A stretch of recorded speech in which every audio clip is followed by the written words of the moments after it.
சிவாய நம. அடியார்கள் அனைவருக்கும் வணக்கம். இன்று தேய்பிறை அஷ்டமி. இதில் புதன்கிழமையில் வரக்கூடியது ரொம்ப சிறப்பு. இந்த நாளில் நம்ம பைரவருக்கு அபிஷேகங்கள் செய்து, மலர் அர்ச்சனைகள் செய்து, வில்வ அர்ச்சனைகள்லாம் செய்து நெய் தீபம் ஏற்றி வழிபாடு பண்ணணும். இப்படி வழிபாடு பண்ணுனா நமக்கு வரக்கூடிய நம்ம பூர்வீக சொத்துக்கள்லாம் நமக்கு வராமல் இருக்குது, நிலம் சம்மந்தப்பட்டது, பூமி தானம் அந்த மாதிரிலாம் சொல்லுவாங்களா, பூமி சம்மந்தப்பட்ட பிரச்சனைகளுக்கெல்லாம் இன்று நல்ல ஒரு தீர்வு கிடைக்கும்.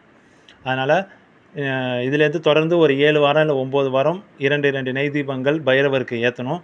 அதை ஏற்றி வழிபாடு பண்ணுனா நமக்கு பூர்வீக சொத்து, இடம் சம்மந்தப்பட்டது, வீடு கட்டாமல் கிடக்குது, இந்த மாதிரி பிரச்சனைகள் இருக்கக்கூடியவங்களாம் இந்த பைரவ அஷ்டமியை யூஸ் பண்ணி வழிபாடு பண்ணுனா நமக்கு அந்த தடைகள்லாம் விலகும். அது மாதிரி 9 வாரம் பண்ணும்போது 9 வாரத்துக்கும் புதன்கிழமையில் பண்ணும்போது நம்மளால் முடிஞ்சது பைரவரோட வாகனமான நாய்க்கு பிஸ்கெட்டு, இந்த மாதிரி உணவுப் பொருட்கள் வாங்கி கொடுக்கறது, அந்த மாதிரி பண்ணுனா இன்னும் மேலும் சிறப்பு பலன்களை கொடுக்கும். இவன் உங்கள் ஆலய அர்ச்சகர், நேத்ராலீஸ்வரர் ஆலய அர்ச்சகர் சிவபரமசிவம். சிவாய நம.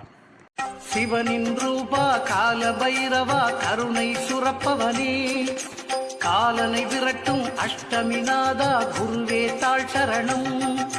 சிவனின் ரூபா கால பைரவா கருணை சுரப்பவனே, காலனை விரட்டும் அஷ்டமிநாதா குருவே தாழ் சரணம்.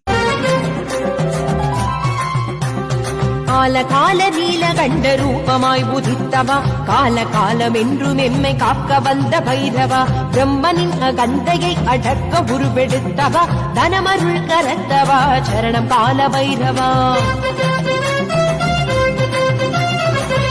கால நீல